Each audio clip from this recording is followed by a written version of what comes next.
Hello students. नमस्ते जी। आप मेरी आवाज सुन पा रहे हैं? और आपको अगर ऑडियो वीडियो में कोई प्रॉब्लम नहीं है तो प्लीज एक बार मुझे यस सर का रिप्लाई करिए, फिर आगे बढ़ेंगे। अगर आपको ऑडियो वीडियो में कोई इशू नहीं है, सबको आवाज आ रही है, ठीक है। आज बेसिकली जो क्लास है वो आपकी कुछ क्वेश्चंस को लेकर है, प्लांट फिजियोलॉजी के। एग्जाम में भी आ रहा है तो बच्चों का एक रिवीजन भी हो जाएगा उससे। तो बेसिकली आज की जो क्लास है बच्चे, वो केवल क्वेश्चन प्रैक्टिस के लिए ही है ना। और आपके जो डाउट्स होंगे वो भी साथ के साथ डिस्कस कर लेंगे, अगर कहीं प्रॉब्लम आती है बच्चे को कोई तो। क्वेश्चन जो है मैं पोल करवाऊंगा, आपको ये भी क्लियर कर देता हूं, ठीक है। 15 सेकंड का टाइम आपको मिलेगा और पोल करवा देते हैं। वैसे बिना पोल के भी करेंगे तो ज्यादा बढ़िया रहेगा। आंसर तो आपको दिखेगा नहीं, आपको आंसर चैट बॉक्स में लिखना है सबको, वो थोड़ा सा इजी रहेगा आपके लिए। क्योंकि पोल करवाएंगे तो उसमें टाइम फिक्स हो जाएगा, कुछ क्वेश्चन बड़े होते हैं, कुछ क्वेश्चन छोटे होते हैं ना, तो वो थोड़ा सा इशू हो जाता है ना। चलिए शुरू करते हैं। पहला क्वेश्चन पढ़िए और आंसर दीजिए। क्वेश्चन है कि which of the following would rarely be limiting factor for the photosynthesis. Answer सबको करना कंपलसरी है।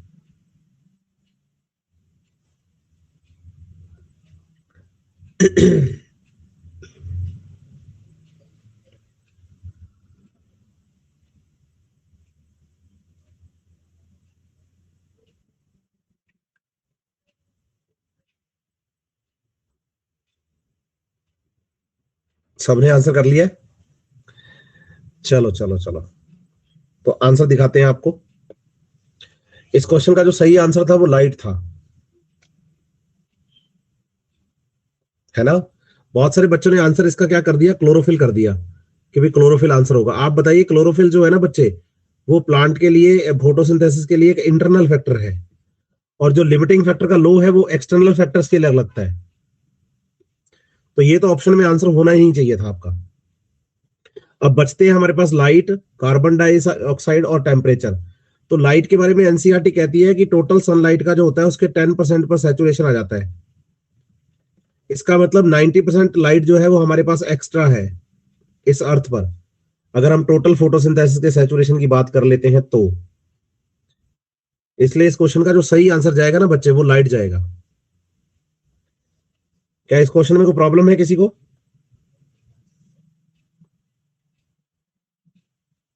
आप आंसर समझ पाए ना, इसका आंसर सेकंड ऑप्शन क्यों गया?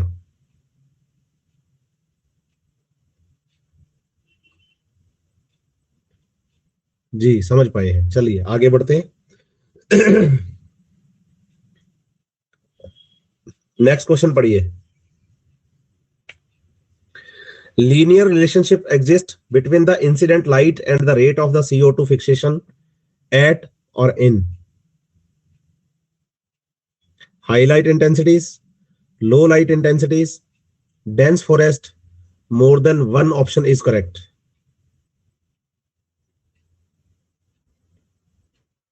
माधव ने आंसर 4 दिया है, बाकी भुवनेश ने आंसर 4 दिया है, बाकी सबने सेकंड और 1 आंसर ही दिया है। हर्षित 1 बोल रहा है, ऋषु ने 4 आंसर दिया है, कंचर ने 4 बोला है, आदित्य ने 4 बोला है, कृष्णा 4 कह रहा है, साक्षी 4 कह रही है, प्रशांत 2 कह रहा है, राहुल भी 4 कह रहा है, यश भी 4 कह रहे हैं। ज्यादातर बच्चे सेकंड और फोर्थ में ही कंफ्यूज हैं। कोई बच्चा सेकंड आंसर लगा रहा है, कोई फोर्थ लगा रहा है। मैं आपको क्लियर कर दूं, जिन बच्चों ने इस क्वेश्चन का आंसर दिया है सेकंड ऑप्शन, उन्होंने एनसीईआरटी को लाइन टू लाइन बिल्कुल सही से पढ़ रखा है, उनको एनसीईआरटी की ये लाइन याद है, इसलिए वो सेकंड आंसर कर रहे हैं। लेकिन जिस बच्चे ने इस क्वेश्चन को ध्यान से पढ़ा है, वो इस क्वेश्चन का आंसर 4 दे रहा है। कारण क्या है कि इस क्वेश्चन का जो सही आंसर है बच्चे, वो फोर्थ ऑप्शन आएगा, क्योंकि लास्ट में लिखा है एट और इन। आप बताइए कि जब हम डेंस फॉरेस्ट की बात करते हैं, तो डेंस फॉरेस्ट में जब हम बड़े बड़े पेड़ों की बात करेंगे, तो बड़े बड़े पेड़ों के नीचे जो छोटे प्लांट्स उगते हैं ना बच्चे, उनके लिए भी लो लाइट इंटेंसिटीज मिलती हैं उनको। प्रॉपर लाइट नहीं मिल पाती, इसलिए लो लाइट इंटेंसिटी पर तो लीनियर रिलेशनशिप आता ही है। ये क्वेश्चन बेसिकली इस ग्राफ का है, जो ग्राफ आपके पास है ना लाइट वाला, यूं यहां जाकर आपके पास रेट कांस्टेंट हो जाती है, ABCD NCERT लिखा हुआ है ये वाला।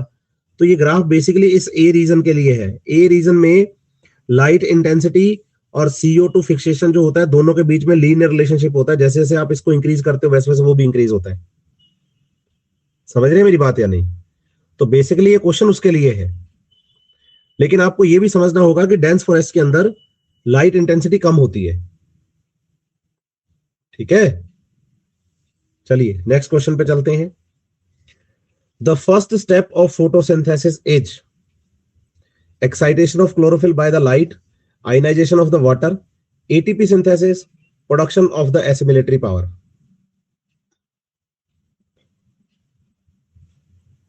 आसान क्वेश्चन है। हर्षित ने इसका आंसर 2 किया है, सत्यम ने 2 किया है, और बाकी सब बच्चे इसका आंसर 1 ऑप्शन दे रहे हैं। राहुल ने 4th बोला है, और बाकी मैक्सिमम बच्चों का आंसर जो है 1 ऑप्शन है। और आपको मैं क्लियर कर दूं, इस क्वेश्चन का सही आंसर जो है बच्चे वो फर्स्ट ऑप्शन ही है। फर्स्ट ऑप्शन ही इसका सही आंसर है। ठीक है ना? सही आंसर फर्स्ट ऑप्शन क्यों है, पहले तो ये क्लियर करो कि भाई जो क्लोरोफिल होता है ना हमारे पास, क्लोरोफिल ए रिएक्शन सेंटर, जब इस पर लाइट गिरती है तो इसमें से इलेक्ट्रॉन्स निकलते हैं। पहले क्लोरोफिल ए से इलेक्ट्रॉन निकलेगा, तभी उस इलेक्ट्रॉन को बैलेंस करने के लिए क्लोरोफिल ए आएगा। सही है ना? तो आयनाइजेशन ऑफ वाटर बाद में होता है, और एटीपी सिंथेसिस तो बहुत बाद में होगा जब प्रोटॉन ग्रेडियंट डेवलप होगा। और एटीपी और NADPS2 दोनों को मिलाकर एसिमिलेटरी पावर कहा जाता है। एटीपी प्लस NADPS2 को मिलाकर एसिमिलेटरी पावर कहा जाता है। ठीक है, इसलिए इस क्वेश्चन का सही आंसर जो जाएगा वो फर्स्ट ऑप्शन जाएगा। चलिए, Z scheme in thylakoid membrane of plant is concern with, लो पॉल करवा देते हैं आपको।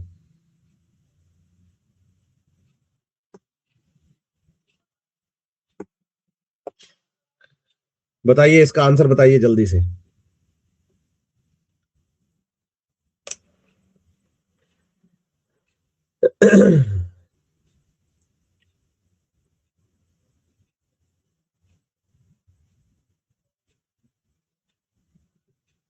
ठीक है, 53% स्टूडेंट्स ने इसका आंसर जो दिया है वो फर्स्ट दिया है, मतलब थर्ड दिया है।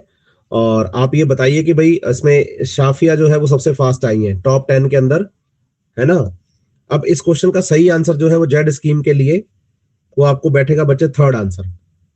क्योंकि जेड स्कीम में आप चलते हैं कि जैसे आपने कहा कि भाई PS2 का LHC था हमारे पास, इलेक्ट्रॉन यहाँ इलेक्ट्रॉन एक्सेप्टर के पास जाता है, फिर P700 के पास, फिर उसके बाद हम FD के पास, और FD से NADP के पास रिडक्शन होता है। बच्चे को कंफ्यूजन जो आया इस क्वेश्चन के अंदर वो फर्स्ट ऑप्शन में और थर्ड ऑप्शन में आया, क्योंकि जेड स्कीम जो होती है वो लाइट रिएक्शन से रिलेट करती है, और CO2 का रिडक्शन तो डार्क रिएक्शन में होता है। ये तो आंसर आएगा ही नहीं। बच्चे को लगता है कि यार फर्स्ट आंसर भी तो हो सकता था, क्योंकि फाइनली यहाँ पर NADPS2 का फॉर्मेशन होता है। तो आपको ध्यान देना पड़ेगा कि क्वेश्चन में NAD+ लिखा हुआ है, और NAD+ रेस्पिरेशन में काम आता है, और NADP जो है वो फोटोसिंथेसिस में। और यहाँ NAD+ होने की वजह से इस क्वेश्चन का आंसर आप फर्स्ट नहीं गया। अगर फर्स्ट ऑप्शन में NADP होता तो फर्स्ट और थर्ड दोनों आंसर हो जाते, इसलिए इस क्वेश्चन का सही आंसर थर्ड जाएगा। इससे ठीक पहले का जो क्वेश्चन था हमारा, ये फर्स्ट स्टेप्स ऑफ फोटोसिंथेसिस वाला, इसके अंदर एक बच्चे ने मुझे कमेंट किया है। बच्चे का जो कमेंट आया है वो मैं कमेंट पहले पढ़ लूं आपके लिए, कि सर आपने कहा था कि ये तीनों प्रोसेस जो है वो साइमल्टेनियसली चलते हैं। कुंदन नाम का बच्चा है जिसने कहा कि आपने कहा था कि तीनों स्टेप साइमल्टेनियसली चलते हैं। मैंने ये कहा था बच्चे की PS1 और PS2 का एक्साइटेशन साइमल्टेनियसली होता है, लेकिन पहले क्लोरोफिल ए से इलेक्ट्रॉन निकलेगा तभी तो वाटर इलेक्ट्रॉन को बैलेंस करेगा ना। कुंदन, मेरी बात से सहमत है आप?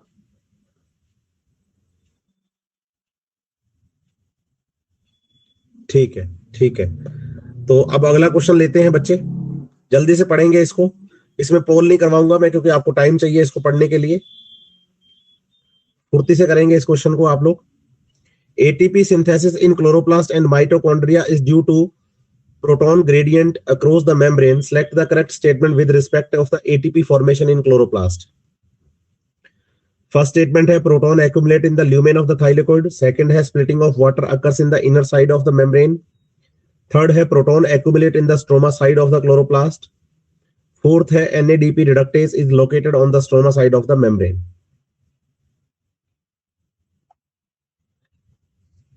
First option है only A and B are correct. Second है only B and C are correct. Third है only C and D are correct. और फोर्थ है बच्चे की A, B and D are correct.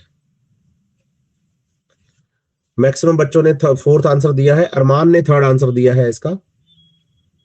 Maximum का आंसर फोर्थ है. Proton accumulate होता है ल्यूमेन साइड में, बिल्कुल सही बात है. थाइलेकोइड जो मेम्ब्रेन होती है, उस थाइलेकोइड मेम्ब्रेन के अंदर ल्यूमेन वाला हिस्सा अंदर की तरफ है, तो H+ आयन ल्यूमेन वाले एरिया में एक्युमुलेट होते हैं. बिल्कुल ठीक बात है ये, तो ए स्टेटमेंट ठीक है.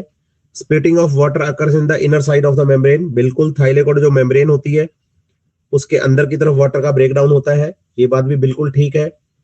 Proton accumulate in the stroma side of the chloroplast, ये बात गलत हो गई. बाहर स्ट्रोमा में H+ आयन कम होते हैं और अंदर H+ आयन ज्यादा इकट्ठे होते हैं ल्यूमेन में, तो ये बात गलत है. ल्यूमेन वाली साइड में H+ ज्यादा इकट्ठे होते हैं, ना कि स्ट्रोमा साइड में, ये गलत है. C statement. And NADP reductase is located on the stroma side, बिल्कुल ये बिल्कुल सीख बात है.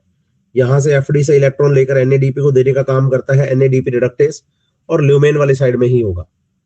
तो इसका मतलब डी स्टेटमेंट बिल्कुल ठीक है. तो ए ठीक है, बी ठीक है, डी ठीक है, लेकिन सी गलत है. ऐसा कौन सा ऑप्शन है जिसमें ए, बी और डी प्रिंट हो? तो हम कहते हैं ऐसा ऑप्शन हमारे पास फोर्थ ऑप्शन है. तो इस क्वेश्चन का जो सही आंसर जाएगा वो फोर्थ ऑप्शन जाएगा. बिल्कुल ठीक आंसर आया है इसका. चलिए आगे बढ़ते हैं. 6 क्वेश्चंस कंप्लीट कर लिए हमने. हर क्वेश्चन को ऑन एवरेज 2 मिनट दिए जा रहे हैं, तो ठीक चल रहा है आपका, है ना काम. चलिए, CO2 concentrating steps are found in, बताइए जल्दी से. CO2 concentrating steps are found इन.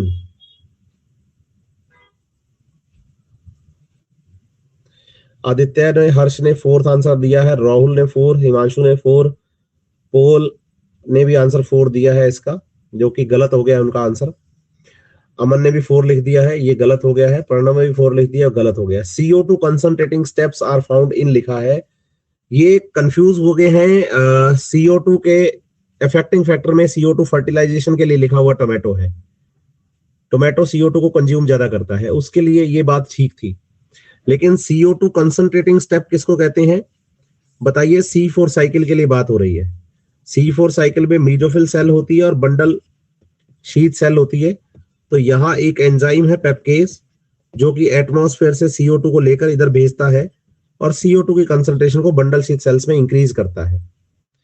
तो इसमें आपको याद करना है कि शुगर केन, सोरगम और मेज जो है बच्चे, वो C4 प्लांट्स बताए गए हैं. आप बताइए. राइस C3 है, वीट C3 है, टोमेटो C3 है, लेकिन शुगर केन जो है वो C4 प्लांट होता है. इसलिए इस क्वेश्चन का जो सही आंसर जाएगा बच्चे, वो सेकंड ऑप्शन जाएगा. तो इस क्वेश्चन का जो सही आंसर है वो कौन सा ऑप्शन है?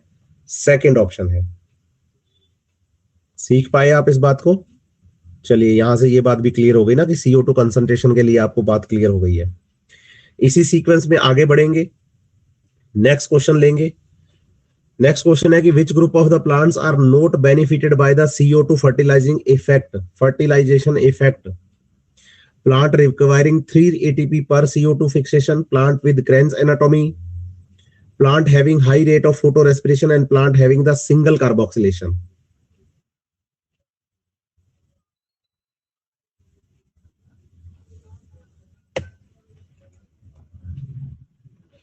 जल्दी से पढ़िए, आंसर दीजिए. मैं तब तक एक कमेंट मेरी तरफ से पढ़ लेता हूं. सर, हम सारे मोनोकोट्स को C4 नहीं कह सकते क्या? पॉल, नहीं कह सकते. सारे मोनोकोट्स को C4 नहीं कह सकते, दिमाग में रखिएगा ये बात आप. एक्सेप्शन दोनों तरफ ही है हमारे पास, मोनोकोट और डाइकोट के अंदर.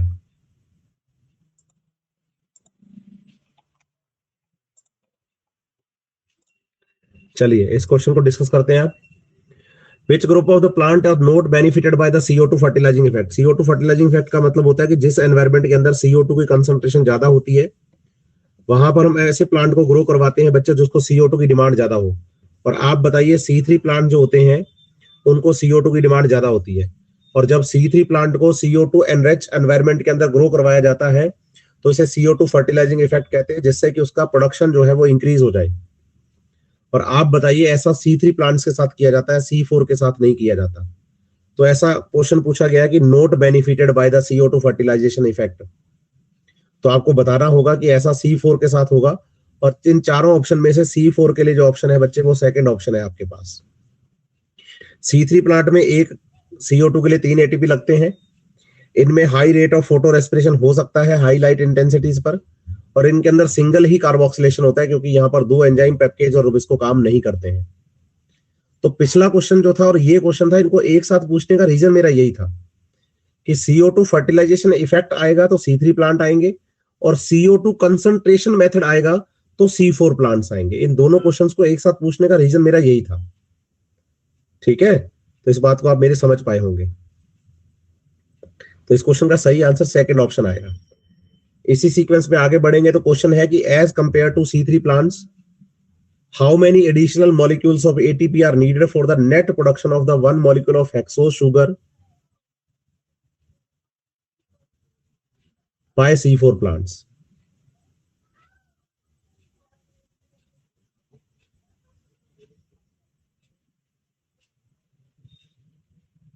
तो आपको मैं क्लियर कर देता हूं, इस क्वेश्चन के लिए भी आंसर आप लोगों ने लगभग लोगों ने लगा ही दिया है।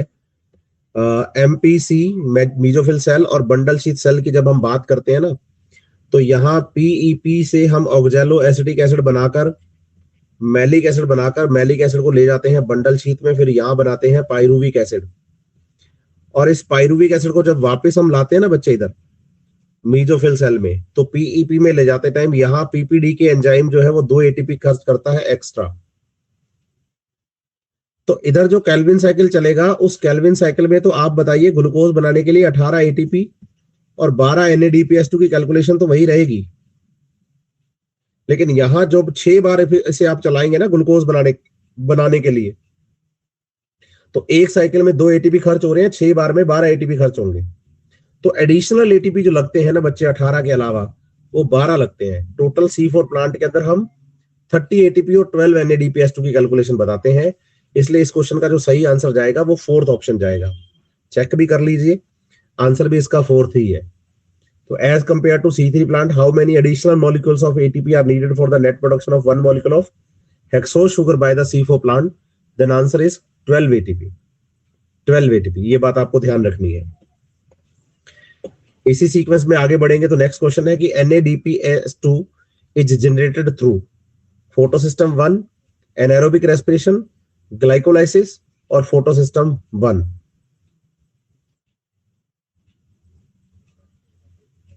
क्वेश्चन ध्यान से पढ़िए, उसके बाद आंसर करिए।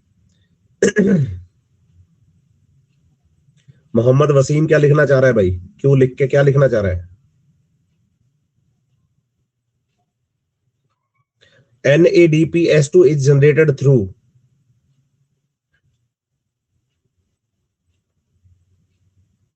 तो इसको देख लेते हैं। आप बताइए, हमारे पास PS2 है, उसके बाद इलेक्ट्रॉन फियोफाइटिन के पास, देन PQ के पास, फिर साइटोक्रोम कॉम्प्लेक्स के पास, उसके बाद PC से PS1 से FES से FD और FD से NADP को इलेक्ट्रॉन देकर NADPS2 बनाया जाता है। तो आप बताइए NADPS2 का जो फॉर्मेशन है वो PS1 करवाएगा या PS2? यहां पर ये NADPS2 PS1 से बन रहा है या PS2 से बन रहा है? तो हमारा आंसर आएगा PS1 से NADPS2 का फॉर्मेशन होता है। PS2 तो अपने इलेक्ट्रॉन PS1 को देता है और PS1 अपने इलेक्ट्रॉन NADPS2 को देता है। तो यहां पूछा है NADPS2 जनरेटेड थ्रू किससे बनता है? प्रणव, ट्रांसपोर्ट और मिनरल टेस्ट में नहीं आएगा बेटा। किससे बनता है? तो आप बताएंगे फोटोसिस्टम 1 से। बच्चा कहता है यहाँ एनारोबिक रेस्पिरेशन या ग्लाइकोलाइसिस भी आ सकता था, लेकिन तब आ सकता था जब ये NADS2 पूछा जाता। यहाँ NADPS2 पूछा गया है, इसलिए इस क्वेश्चन का जो सही आंसर है बच्चे वो फोर्थ ऑप्शन होना चाहिए। चेक भी करते हैं। NADPS2 is generated through the photosystem 1, fourth option answer दिया गया है आपको। तो बिल्कुल सही बात है, फोर्थ ऑप्शन ही आएगा। आप ये समझ गए होंगे।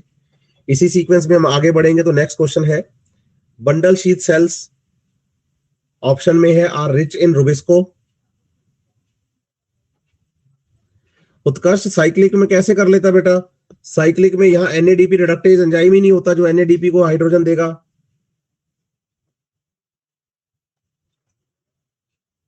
है ना? मैं बात कर रहा हूं अभी उत्कर्ष से, साइक्लिक में नहीं कर पाता ना ये। और मोहम्मद वसीब कह रहा है कि सर डाउट है। मोहम्मद वसीब अपना डाउट लिख दीजिए आप। बोथ रहेगा तो सर PS1 एंड PS2 दोनों जाएगा।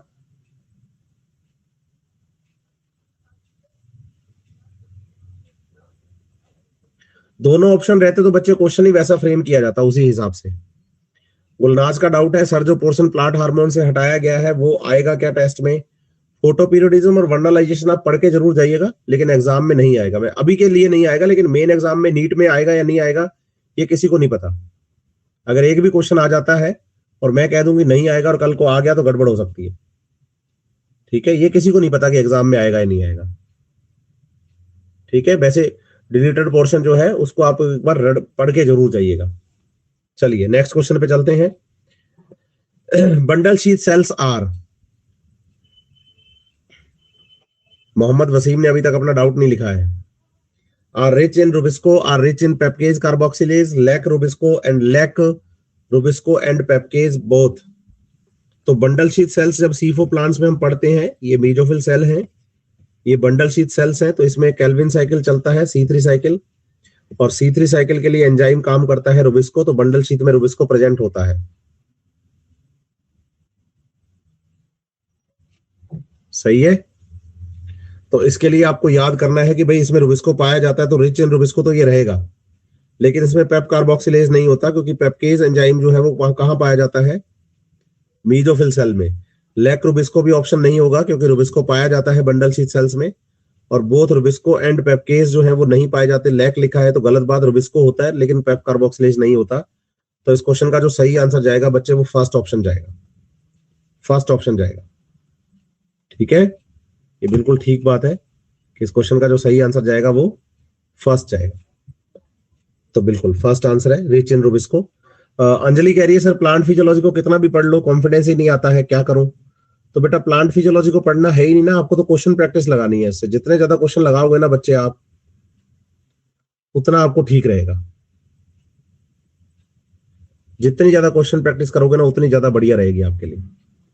आप थ्योरी रट्टा मारेंगे ना बायोलॉजी के अंदर तो आप कभी भी कॉन्फिडेंस पे नहीं आ पाएंगे। आपको क्लियर कर दूं ये बात सबको। बहुत सारे बच्चों को लगता है कि जगदीप सर मतलब एनसीईआरटी को इतना फोकस करते हैं और नोट्स नहीं बनवाते और सब चीजें, लेकिन मैं आपको क्लियर कर देता हूं बच्चे कि एनसीईआरटी ही आपके लिए लास्ट में सब कुछ होगा, मैं आपको ये क्लियर कर दूं। तो सर साइक्लिक में मोहम्मद वसीफ कह रहा है कि ओनली PS1 होता है, एनएडीपी रिडक्टेज एब्सेंट होता है ना सर?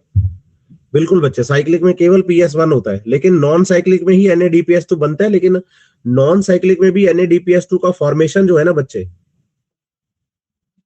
है ना, NADPH2 का फॉर्मेशन वो PS1 ही करता है। उस्ताद नाम के बच्चे ने प्रैक्टिस मेक्स मैन परफेक्ट लिखा है, तो मैं आपको पहले आपको सत श्री अकाल का जवाब दे दूं जो बीच में आपने लिखा था, और मैं आपका टीचर हूं बच्चे। उस्ताद नाम का बच्चा जो है,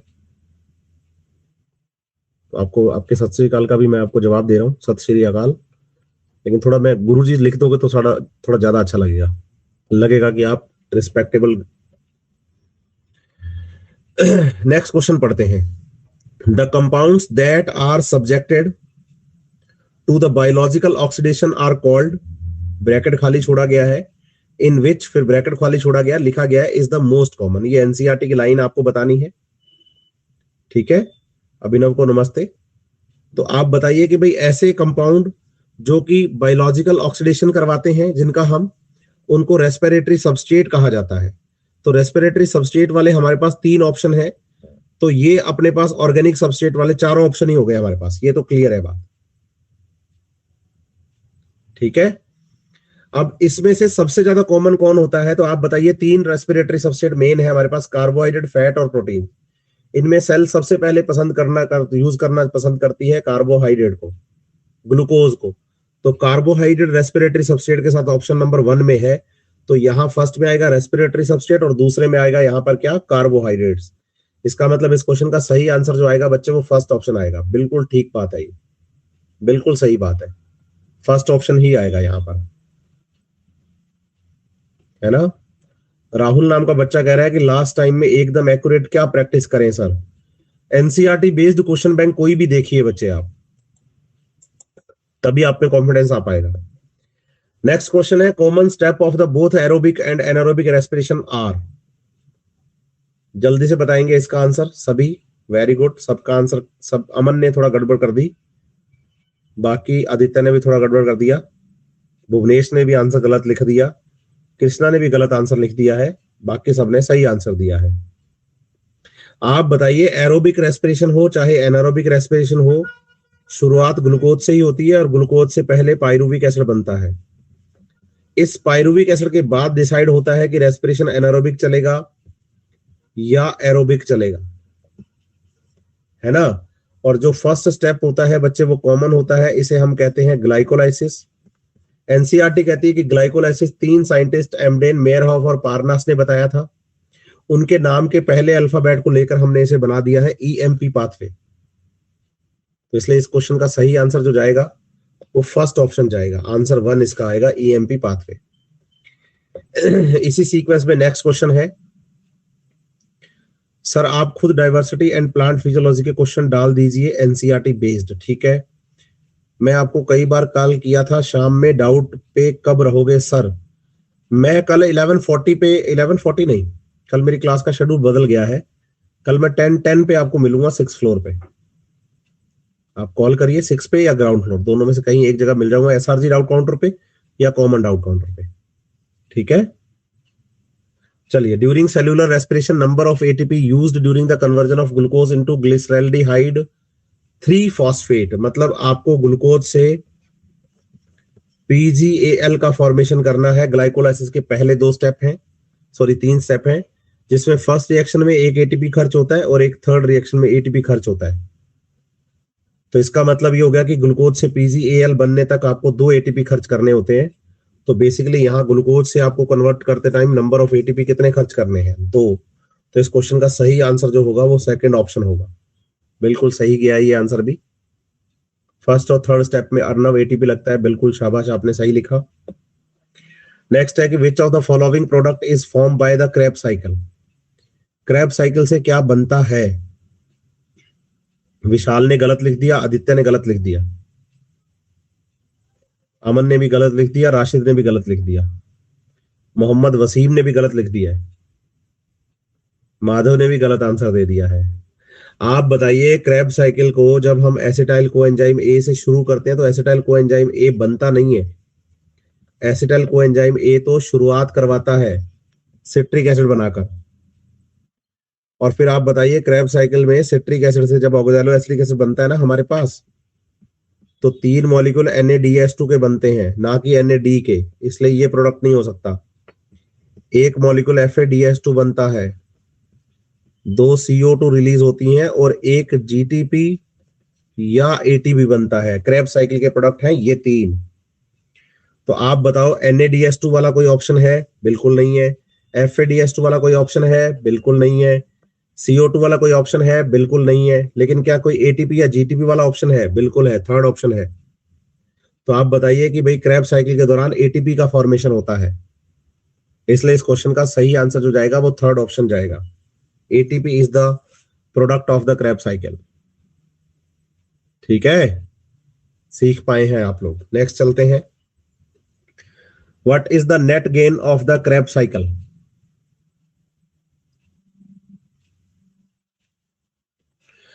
जीटीपी बनता है और जीटीपी एटीपी में कन्वर्ट हो जाता है। ग्वानोसिन ट्राइफॉस्फेट जो होता है वही एटीपी में कन्वर्ट हो जाता है हाथों हाथ। एनसीईआरटी ने कपल्ड रिएक्शन लिखा हुआ है। चलिए, सभी बच्चों का आंसर आ ही गया है लगभग। एक क्रेब साइकिल के अंदर जब हम एक क्रेब साइकिल को चलाते हैं बच्चे, हमारे पास एसिटाइल कोएंजाइम ए था, इससे ऑक्सैलो एसिटिक एसिड रिएक्ट करता है, सिट्रिक एसिड बनाता है और फिर यहां से दोबारा ऑक्सैलो एसिटिक एसिड बनेगा। तो 2 मॉलिक्यूल CO2 के, 3 मॉलिक्यूल क्रेब साइकिल में NADH2 के, 1 मॉलिक्यूल FADH2 का और 1 मॉलिक्यूल GTP या ATP बनता है। तो आप देखिए ऐसा कौन सा ऑप्शन है जिसमें 3 NaDH2 हो। फर्स्ट ऑप्शन में 2 NaDH2 आंसर नहीं, 2 NaDH2 आंसर नहीं, 6 NaDH2 आंसर नहीं, केवल 3 NaDH2 थर्ड ऑप्शन में है। आंसर तो सीधा ही आ गया। बाकियों को भी मैंने मैच कर सकते हैं अपने, सही है, बाकियों को मैच कर सकते हैं। तो फर्स्ट FADH2 एक बिल्कुल बन रहा है FADH2, और एक ATP या GTP, बिल्कुल ATP या GTP बन रहा है। तो इस क्वेश्चन का जो सही आंसर जाएगा बच्चे वो थर्ड आंसर जाएगा, है ना। चलिए, थर्ड आंसर इस क्वेश्चन का बिल्कुल सही आया है। इसी सीक्वेंस में आगे बढ़ेंगे। How many ATP molecules are form by the oxidative phosphorylation from NaDH produced during the single Krebs cycle.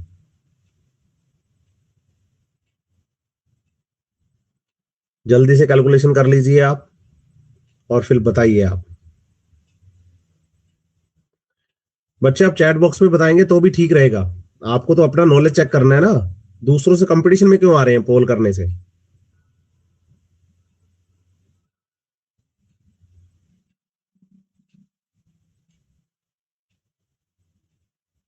कर लिया सबने आंसर।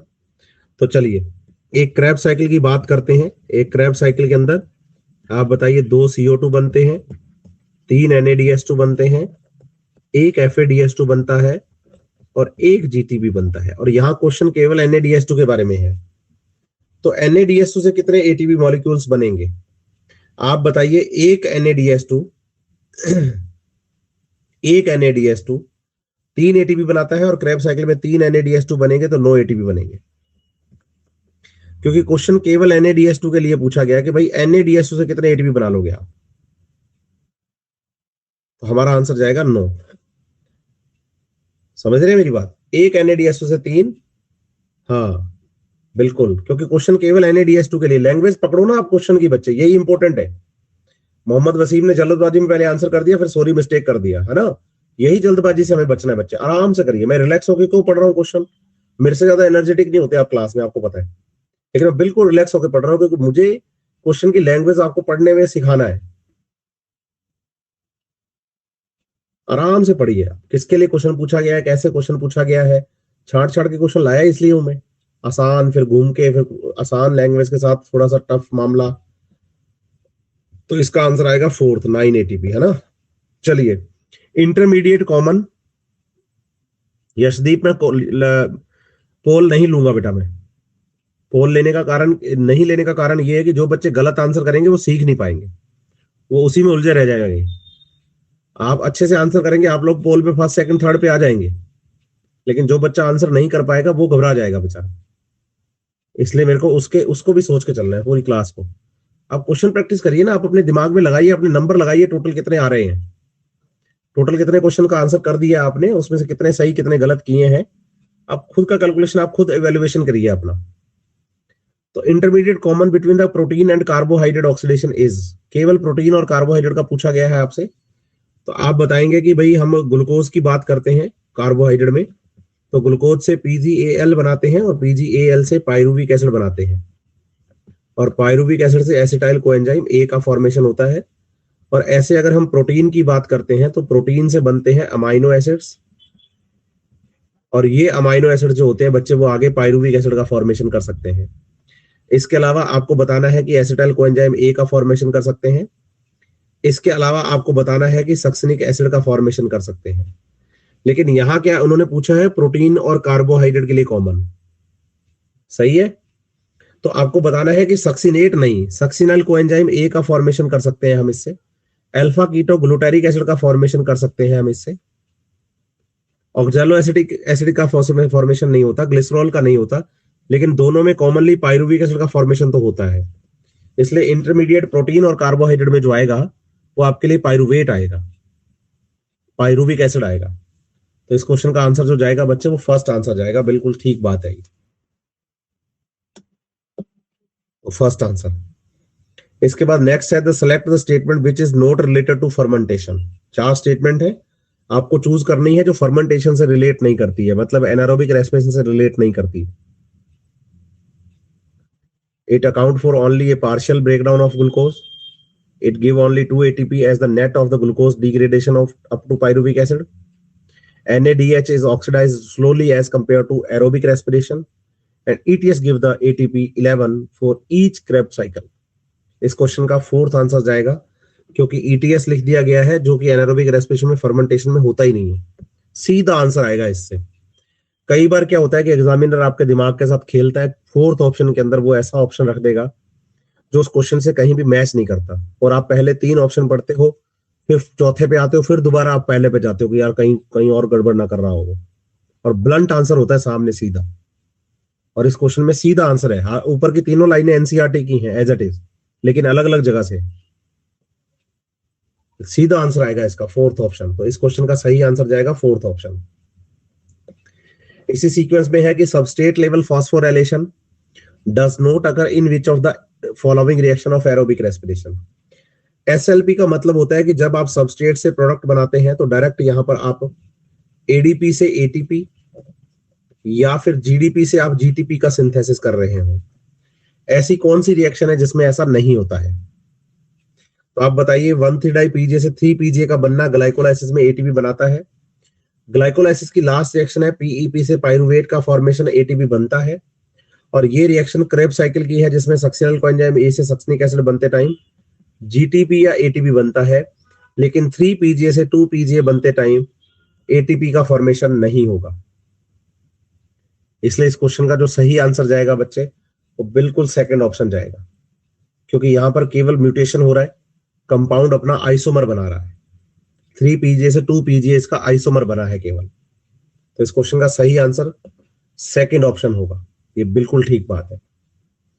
इसी सीक्वेंस में आगे बढ़ेंगे तो क्वेश्चन है कि increase in the girth of the plant is known as या डन बाय। जल्दी से बताएंगे, प्लांट ग्रोथ एंड डेवलपमेंट वाले चैप्टर में से ये क्वेश्चन है आपका। राहुल ने इसका गलत आंसर लिख दिया है। मोहम्मद वसीम ने भी गलत लिख दिया है। अमित ने भी गलत लिख दिया है। आप बताइए, प्लांट जो होता है, जब प्लांट अपनी लेंथ इंक्रीज करता है ना यहां से, तो ये एपिकल मेरिस्टेम होते हैं। इसको हम कहते हैं शूट एपिकल मेरिस्टेम और रूट एपिकल मेरिस्टेम। इससे प्लांट अपनी लेंथ इंक्रीज करता है, इसे हम प्राइमरी ग्रोथ कहेंगे।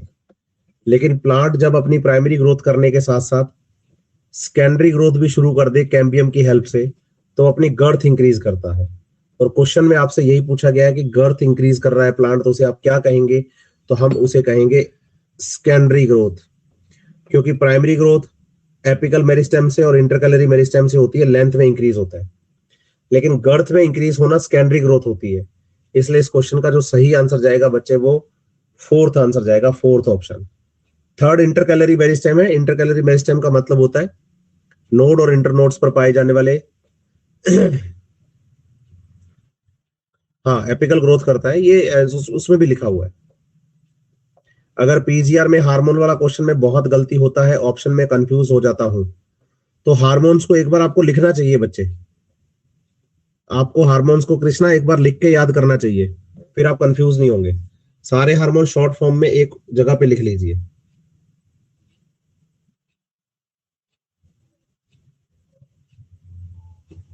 ठीक है। और यहां बताइए, इंटरकैलरी मेरिस्टेम जो होता है प्लांट की स्टेम की लेंथ को इंक्रीज करवाता है बच्चे।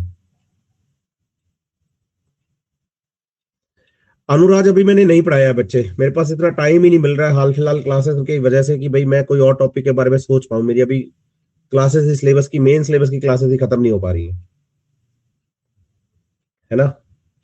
तो इसलिए मैं अभी ना यूट्यूब के बारे में सोच पा रहा हूँ ना किसी और चीज के बारे में। आप तो सोचो कि मैं रात को 9:30 बजे एक एक्स्ट्रा क्लास ले रहा हूँ बच्चों की क्वेश्चन प्रैक्टिस के लिए। उसका रीजन यही है, टाइम मिलेगा तो जरूर पढ़ाऊंगा बच्चे, मैं यूट्यूब पे या स्पेशल क्लास में कहीं ना कहीं जरूर करवाऊंगा, है ना। बीच बीच में ऐसे सेशंस लेके आऊंगा मैं धीरे धीरे। हाँ बेटा, बायोमोलिकुल्स भी करवा दूंगा मैं, एनसीईआरटी से ही करवाऊंगा बायोमोलिकुल, अगर करवाऊंगा तो। ठीक है ना, आगे बढ़ते हैं। Increase in the girth is by the secondary growth. मोटाई में इंक्रीज होना बच्चे सेकेंडरी ग्रोथ होती है, बिल्कुल ठीक बात है। नेक्स्ट है, which of the following is difficult to measure directly. NCERT की लाइन है कि प्लांट बॉडी में प्लांट ग्रोथ एंड डेवलपमेंट के टाइम पे जब हम मेजरमेंट करते हैं तो क्या डिफिकल्ट सबसे ज्यादा होता है। आदित्य ने आंसर गलत कर दिया इस क्वेश्चन का। बाकी सभी बच्चे, हर्ष ने गलत कर दिया है आंसर। Very good. आप बताइए, सरफेस एरिया, वॉल्यूम और ड्राई वेट, ये क्राइटेरिया है ग्रोथ का मेजरमेंट करने के। और यहां पर सबसे ज्यादा डिफिकल्ट जो है बच्चे, वो प्रोटोप्लाज्म के कंटेंट का पता लगाना है। सेल के प्रोटोप्लाज्म में कितनी ग्रोथ हो रही है बाहर से प्लांट को देखकर हम नहीं बता सकते। हाँ आदित्य, कोई बात नहीं बच्चे, फर्स्ट आंसर आएगा, कोई बात नहीं, शाबाश, है ना। तो आप बताइए कि भाई बाहर से देख के हम ये नहीं बता सकते कि सेल के प्रोटोप्लाज्म में कितनी ग्रोथ हुई है। सेल के प्रोटोप्लाज्म में कितनी ग्रोथ हुई है बाहर से देख के हम नहीं बता पाते। ठीक है, तो इसलिए आप बताइए कि भाई बाकी सब तो क्राइटेरिया ठीक है, डिफिकल्ट है मेजर करना प्रोटोप्लाज्म को, इसलिए दूसरे क्राइटेरिया को फॉलो किया जाता है। सर अगर वेट होता तो वो भी तो हो सकता था ना, वेट होता तो वो भी हो सकता था, लेकिन ऑप्शन 4 ही रखने थे ना अपने को बच्चे। तो 4 में से प्रोटोप्लाज्म सबसे ज्यादा जो होगा बच्चे, वो क्या होगा, डिफिकल्ट होगा मेजर करना, है ना। तो इस क्वेश्चन का फर्स्ट सही आंसर जाएगा फर्स्ट ऑप्शन। आगे बढ़ेंगे। Which phase of the sigmoid curve explain the initial phase of the growth when the growth rate is very slow? जब हम शुरू करते हैं ना ऐसे करके सिग्मॉइड कर्व को, तो यहां पर 3 फेजेस आती हैं। पहली फेज ये है, दूसरी फेज ये है, तीसरी फेज ये है। तो बताइए फर्स्ट फेज का नाम क्या होता है। वेरी गुड, सभी बच्चों का 100% ये क्वेश्चन सही गया है, कंचन के अलावा। पहली फेज को लैग कहते हैं बेटा, दूसरी फेज को लॉग कहते हैं, या इसी का नाम एक्सपोनेंशियल भी होता है, और थर्ड फेज को स्टेशनरी फेज कहते हैं। तो इसका मतलब ये हो गया कि फर्स्ट फेज जो होती है वो लैग फेज होती है, जिसमें स्लो ग्रोथ चलती है। इसलिए इसको हम इस क्वेश्चन का आंसर जो देंगे वो सेकंड ऑप्शन देंगे। वेरी गुड, तो इस क्वेश्चन का सही आंसर जाएगा सेकंड ऑप्शन। चलिए इस क्वेश्चन को जल्दी से कैलकुलेट करके बताइए बच्चे।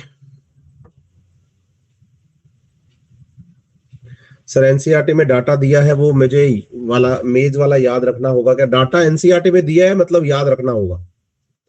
एक लीफ है बच्चे, इन्होंने कहा है कि उसका एरिया था 20 सेंटीमीटर स्क्वायर, और वो ग्रोथ करके 5 उसने ग्रोथ कर ली है। और एक लीफ थी 25 सेंटीमीटर स्क्वायर की, और उसने ग्रोथ कर ली है 5, है ना। तो रिलेटिव ग्रोथ रेट बतानी है आपको ए और बी की, जल्दी से बताएंगे कि जब रिलेटिव ग्रोथ रेट हम निकालते हैं तो उसमें क्या होता है कि ग्रोथ बाय इनिशियल, जैसे मैं इसको ए और बी लिख लूं, तो ए के लिए बताऊंगा, तो इनिशियल साइज 20 था, मल्टीप्लाई बाय 100 करेंगे हम तो आंसर आ जाएगा 25%। तो लीफ ए में इनिशियल साइज का रिलेटिव ग्रोथ कितना हुआ है? 25%। लीफ बी के लिए बात करेंगे तो ग्रोथ 5 की है, और 25 इसका इनिशियल साइज था, तो आप बताएंगे 20% इनिशियल साइज का हुआ है। तो ए लीफ में इनिशियल साइज का 25% हुआ है, और बी के अंदर इनिशियल साइज का 20% हुआ है। तो 25% और 20% वाला ऑप्शन कौन सा है? First option. इसलिए इस क्वेश्चन का सही आंसर जाएगा फर्स्ट ऑप्शन। बिल्कुल फर्स्ट ऑप्शन। क्या आप इस क्वेश्चन को समझ पाए हैं बच्चे?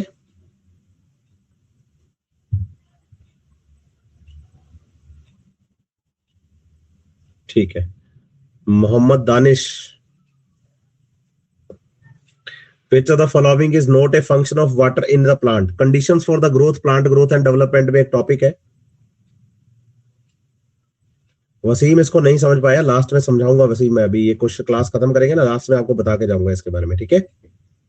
Which of the following is not a function of water in the plant? Responsible for the cell elongation, बिल्कुल टर्गर प्रेशर डेवलप करता है सेल elongation के लिए। It maintain the turbidity of the cell, बिल्कुल टर्गर प्रेशर मेंटेन करता है। Provide the medium for the enzymatic activity, ये भी बिल्कुल ठीक है, तीनों ऑप्शन ठीक है। लेकिन एटीपी का भी एनर्जी का सोर्स नहीं होता, वाटर का भी एनर्जी का सोर्स नहीं होता। वाटर को हम as a respiratory substrate use नहीं कर सकते। तो इसका मतलब प्लांट में वाटर जो है वो एनर्जी सोर्स नहीं है। तो हमसे यही पूछा गया कि note a function of the water in the plant. तो आंसर जाएगा इसका थर्ड ऑप्शन। देख लेते हैं, बिल्कुल थर्ड ऑप्शन ही आंसर है इसका। नेक्स्ट क्वेश्चन है, हेटेरोफिली का मीनिंग क्या है? हेटेरोफिलिंग का मीनिंग क्या है? The appearance of the different form of leaves on the same plant species, the appearance of the same form of the leaves on the different plants, the appearance of the same form of the flower on the different plants, and the appearance of the different form of the fruits on the same plant. सबसे पहले तो clear कर लिए, फिली term जो आता है बच्चे, वो फिली टर्म आता है किसके लिए? लीव्स के लिए। तो लीव्स वाले हमारे पास दो ही ऑप्शन है, तो थर्ड और फोर्थ तो कट ही गया। और हेटेरो का मतलब होता है डिफरेंट, तो different type of leaf on the same species of the plant जो होगा बच्चे, उसे हम बोलेंगे हेटेरोफिली, है ना। तो appearance of the different form of leaves on the same plant और द सेम प्लांट स्पीसीज, ये ड्यू टू एनवायरमेंट और ड्यू टू ग्रोथ हो सकता है। माधव ने बिल्कुल ठीक लिखा है, इसलिए हेटेरोफिली का सही ऑप्शन जो आएगा फर्स्ट आएगा, क्योंकि हेटेरो का मतलब डिफरेंट होता है, और यहाँ सेम फॉर्म ऑफ लीफ लिखा गया सेकंड ऑप्शन के अंदर। एनसीईआरटी ने एग्जांपल दिया है कॉटन का, कोरिएंडर का, लार्कस्पर का और बटरकप का। मोहम्मद वसीम ने, अनुराज ने बहुत सही सही ये बात लिख दी है, शाबाश। तो इसका सही आंसर जाएगा फर्स्ट ऑप्शन। इसी सीक्वेंस में नेक्स्ट क्वेश्चन है, प्लांट ग्रोथ रेगुलेटर्स आर। ये characteristics of the plant growth regulator वाले टॉपिक से लिया गया है एनसीईआरटी से, तो इसे आप थोड़ा जल्दी से पढ़ेंगे और फिर इसका आंसर बताएंगे। Simple organic substance of the different chemical composition, complex organic substance of the different chemical composition, simple and complex organic substance of the same chemical composition, small organic substance of the same chemical composition। हमारे syllabus में total 5 growth regulators हैं, auxin, gibberellin, cytokinin, ethylene और abscisic acid. पांचों का chemical composition different है, और यहाँ third और फोर्थ ऑप्शन में सेम केमिकल कंपोजिशन लिख दिया गया है, इसलिए थर्ड और फोर्थ ऑप्शन तो हो ही नहीं सकते। सही है। अब फर्स्ट बच गया और सेकंड बच गया। अब उसमें से आपको करना है कि भाई एक ही फर्क है, बाकी तो सब ठीक है, डिफरेंट केमिकल कंपोजिशन वाले ऑप्शन है, लेकिन एक में लिखा है कॉम्प्लेक्स ऑर्गेनिक सब्सटेंस और एक में लिखा है सिंपल ऑर्गेनिक सब्सटेंस। तो आप बताएं, हमें बताना है प्लांट ग्रोथ रेगुलेटर्स को सिंपल ऑर्गेनिक सब्सटेंस, ना कि कॉम्प्लेक्स। ये एनसीईआरटी की लाइन है। जैसे इंडोल एसिड्स होते हैं ऑक्सिन्स, टर्पीन्स होते हैं जिब्रोलिक एसिड, है ना, या उसको जिब्रेलिक एसिड कह सकते हैं, हम जिब्रेलिन कह सकते हैं। साइटोकाइनिन जो होता है N6 फॉस्फोराइल अमीनोपिरीन, प्यूरिन के डेरिवेटिव हैं। गैसेस हार्मोन है इथाइलिन, कैरोटिनॉइड्स का डेरिवेटिव होता है एब्सिसिक एसिड। तो फर्स्ट आंसर जाएगा, सिंपल ऑर्गेनिक है लेकिन सबका केमिकल कंपोजिशन अलग अलग है ना। तो फर्स्ट आंसर जाएगा इस क्वेश्चन का। इस क्वेश्चन का सही आंसर फर्स्ट आंसर होगा। फिर है, which of the following auxin is widely used as the weedicide. Weedicide होता है जो plants, unwanted plant crop plant के साथ ग्रो कर जाते हैं, उनको वीड कहते हैं, उनको मारने वाले प्लांट्स को वीडीसाइड कहा जाता है। और वीडीसाइड की फॉर्म में सबसे ज्यादा यूज होने वाला जो है वो कौन है? वेरी गुड, सभी बच्चों का आंसर बिल्कुल ठीक गया। ये आपको याद रखना है, मेमोरी बेस्ड क्वेश्चन है ये। 2,4-D एक सिंथेटिक ऑक्सिन है जिसे कि वाइडली यूज किया जाता है। किसके लिए यूज किया जाता है? वीडीसाइड की फॉर्म में, एक्स्ट्रा जो प्लांट्स उग जाते हैं बच्चे उनको मारने के लिए, लेकिन ये डाइकोट प्लांट्स को मारता है। ठीक है, 2,4-D dichloro phenoxy acetic acid. Rahul ने पूरा नाम भी लिख दिया है। प्लीज सर पोल दे दिया करो, क्वेश्चन आंसर ले। ठीक है माही, नेक्स्ट बाय सोचेंगे, नेक्स्ट टाइम सोचेंगे। मैं पोल इसलिए नहीं करवाता क्योंकि फिर बहुत सारे बच्चे ना डीमोरलाइज हो जाते हैं, उनको ये लगने लगता है कि यार ये बच्चा जल्दी आंसर कर देता है, मैं जल्दी नहीं कर पाता। तो मोरल डाउन ना करे बच्चा अपना। और इस टाइम पे मुझे ये प्रैक्टिस इसलिए नहीं करवानी कि मैं बच्चे का मोरल डाउन करूं, बस मैं इसलिए नहीं पोल करवाता, और कोई प्रॉब्लम नहीं है बच्चे। ठीक है माही, आगे बढ़ते हैं। फिर है इस क्वेश्चन का सही आंसर 2,4-D थर्ड आंसर। इसके बाद मैंने पीडीएफ में क्या किया, बिना आंसर के और आंसर के साथ इसलिए रख दिया ताकि बच्चा अगर घर पे दोबारा इसको करे भी तो उसे चेक कर पाए, है ना। हाँ, नेम तो मैं सबके लेता हूँ। बायोमोलिक्यूलर के बहुत से क्वेश्चन गलत हो रहे हैं। बायोमोलिक्यूलर के बच्चे आप एनसीईआरटी पढ़िए प्लीज, है ना। बायोमोलिक्यूलर में इतना डिटेल नहीं आता है, केवल एनसीईआरटी पूछी जाती है जब भी क्वेश्चन आया है। नेक्स्ट क्वेश्चन लेते हैं, which of the following is incorrect about the ethylene. Ethylene के लिए गलत क्या है? Promote the root hair formation, बिल्कुल करता है। It is a natural and derivative of the carotenoids, ये थोड़ा गलत है। नेचुरल तो होता है लेकिन डेरिवेटिव ऑफ कैरोटिनॉइड ना होकर कैरोटिनॉइड का डेरिवेटिव तो ए बी होता है, इसलिए ये गलत लग रहा है मुझे सेकंड वाला। ठीक है, और मेरे से पूछा भी यही गया, मेरा आंसर तो यही आ गया, लेकिन मैं आगे वाला भी क्लियर कर लेता हूँ।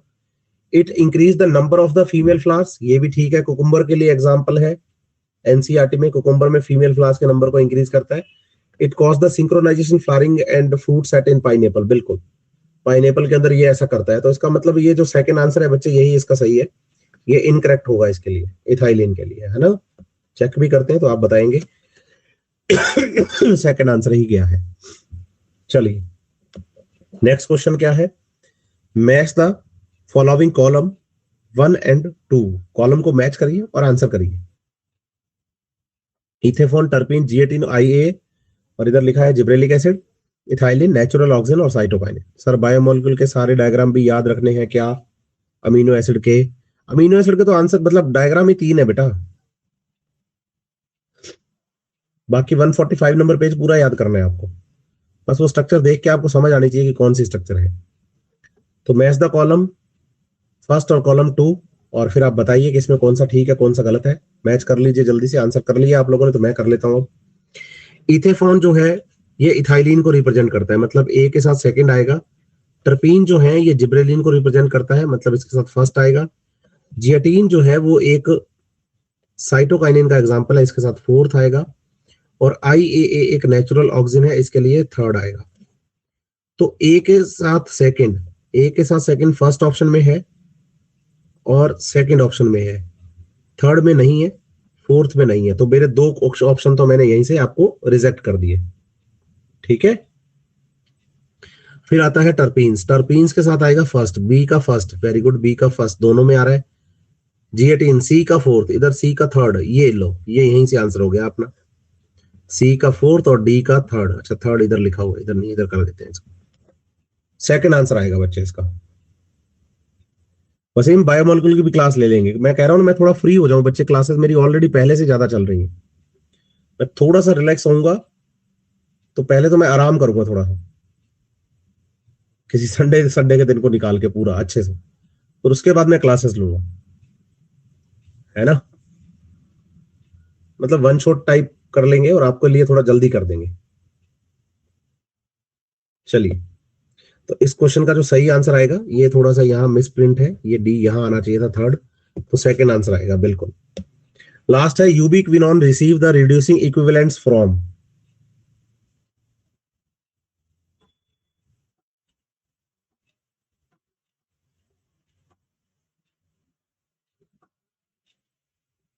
जल्दी से आंसर करेंगे इस क्वेश्चन का। यूबिक्विनोन receive the reducing equivalents from, बिल्कुल। सबसे पहले तो ये समझो कि फर्स्ट जो अपने पास कॉम्प्लेक्स होता है ना, फर्स्ट कॉम्प्लेक्स, उसमें हाइड्रोजन देता है NaDH2, और एक कॉम्प्लेक्स होता है सेकंड, उसमें हाइड्रोजन देता है FADH2, है ना। तो आप बताएंगे कॉम्प्लेक्स सेकंड में हाइड्रोजन देता है FADH2, और आप बताओ कि यूबिक्विनोन जो है वो फर्स्ट कॉम्प्लेक्स से भी इलेक्ट्रॉन लेता है और सेकंड कॉम्प्लेक्स से भी इलेक्ट्रॉन लेता है, तो ये NaDH2 और FADH2 दोनों के लिए कॉमन होगा यूबिक्विनोन, इसलिए FADH2 वाला ऑप्शन सेकंड और NaDH2 वाला ऑप्शन थर्ड, इसलिए ऑप्शन फोर्थ आंसर होगा इसका। और NAD प्लस से तो कुछ लेना नहीं, NAD प्लस को तो देना पड़ता है, इसलिए इस क्वेश्चन का सही आंसर जो जाएगा वो यूबिक्विनोन वाला ही जाएगा, मतलब फोर्थ ऑप्शन जाएगा। चलिए वसीम के लिए एक उसका डाउट क्लियर कर देते हैं अभी। वसीम देख एक बात समझ, जैसे ना ये एक लीफ है मेरे पास, इस लीफ का साइज है 20 सेंटीमीटर स्क्वायर, वसीम, ठीक है। अब इस लीफ ने ग्रोथ की, और ग्रोथ करके अपना साइज इसने इंक्रीज करके 25 सेंटीमीटर स्क्वायर कर लिया है, इसका मतलब इसमें ग्रोथ हुई है 5 सेंटीमीटर स्क्वायर। अब इस लीफ के लिए वसीम 2 चीजें आप बता सकते हैं, एक आप बता सकते हैं एब्सोल्यूट ग्रोथ, एब्सोल्यूट ग्रोथ होती है कि total growth in per unit time, कि आपने टोटल ग्रोथ कितनी कर ली, तो आप बताएंगे कि वो यहां पर आएगी 5 सेंटीमीटर स्क्वायर, 5 सेंटीमीटर स्क्वायर करी है उसने ग्रोथ। लेकिन एक होती है रिलेटिव ग्रोथ रेट, जब आप रिलेटिव ग्रोथ रेट की बात करते हो ना, तो आपने कितनी ग्रोथ की है और आपका इनिशियल साइज कितना था, इन दोनों को कंपेयर करके बताया जाता है, मल्टीप्लाई बाय 100 कर देते हैं हम, तो आप बताइए यहां लीफ ने ग्रोथ की कितनी, 5, इसका इनिशियल साइज था कितना, 20, इंटू 100 करके अगर हम आंसर निकालेंगे ना बच्चे यहां पर, तो ये 25% आ जाएगा। ऐसे आप किसी भी लीफ का मतलब रिलेटिव ग्रोथ रेट निकाल पाएंगे।